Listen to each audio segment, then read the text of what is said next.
Hello दोस्तों, नमस्कार। आप सभी का स्वागत है आपके अपने यूट्यूब चैनल हॉरर शोकेस में। मेरा नाम निकेश है और मैं भूत प्रेतों और आत्माओं से जुड़ी कहानियाँ सुनाता हूँ। अगर आपके पास भी भूत प्रेतों से जुड़ी कहानियाँ हैं तो आप मुझे कमेंट करके बता सकते हैं, या फिर फेसबुक, इंस्टा, व्हाट्सएप, टेलीग्राम पे बता सकते हैं। तो चलिए शुरू करते हैं आज के इस डरावने सफ़र को एक डरावने इंट्रो के साथ।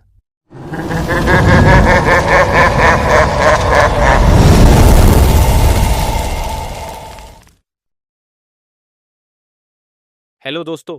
वीडियो में आगे बढ़ने से पहले मैं आप सभी को एक इंटरेस्टिंग बात बताना चाहता हूँ। हमारे वीडियो को देखने वाले 99% लोग ऐसे हैं जो सब्सक्राइब नहीं करते। अगर आप भी 99% लोगों में से हैं तो अभी चैनल को सब्सक्राइब करें और बेल आइकन को ऑल पे करें, ताकि जब भी मैं वीडियो अपलोड करूं सबसे पहले आपको नोटिफिकेशन मिलती रहे। यह कहानी एक छोटे से गांव की है जहां एक वीरान हवेली थी। उस हवेली को लोग भूतिया हवेली के नाम से जानते थे। सालों से कोई भी उस हवेली में रहने की हिम्मत नहीं करता था, क्योंकि हर कोई कहता था कि वहां कुछ अजीब और खौफनाक होता है। रवि, एक युवा और साहसी लड़का, इस तरह की कहानियों पर यकीन नहीं करता था। उसने सोचा कि यह सब लोगों की कल्पनाएं हैं।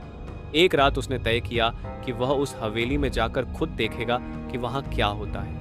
वह अपने दोस्तों के साथ वहां जाने की योजना बनाता है, लेकिन उसके दोस्त डर के मारे पीछे हट जाते हैं। रवि अकेला ही जाने का फैसला करता है। रात के समय रवि अपने हाथ में एक टॉर्च लेकर हवेली की ओर बढ़ता है।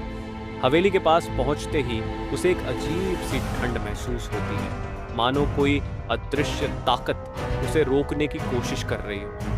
लेकिन वह बिना डरे अंदर चला जाता है। हवेली के अंदर चारों ओर धूल और छाले थे। हवा के हल्के झोंके से दरवाजे और खिड़कियां चरमराने लगते थे। जैसे ही रवि ने एक पुराने सोफे पर कदम रखा, अचानक उसे किसी के कदमों की आवाज सुनी। वह घबराकर चारों ओर देखने लगा, लेकिन कोई नजर नहीं आया। तभी उसे एक परछाई दिखाई दी जो धीरे धीरे उसकी ओर बढ़ रही थी। रवि का दिल तेजी से धड़कने लगा, पर वह रुका रहा।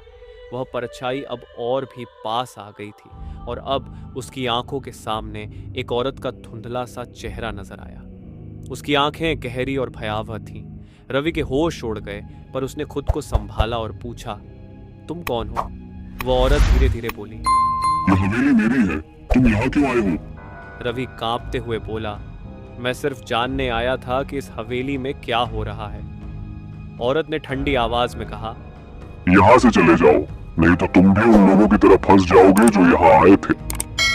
रवि को याद आया कि गांव वाले कहते थे कि जो भी इस हवेली में गया वह फिर कभी वापस नहीं आया। डर के मारे उसने तुरंत वहां से भागने की कोशिश की, लेकिन उसके पैर जम गए थे, मानो कोई अदृश्य शक्ति उसे पकड़े हुए हो। वह चीखने लगा, पर उसकी आवाज बाहर नहीं जा रही थी। तभी अचानक सब कुछ शांत हो गया और वह हवेली से बाहर आ गया।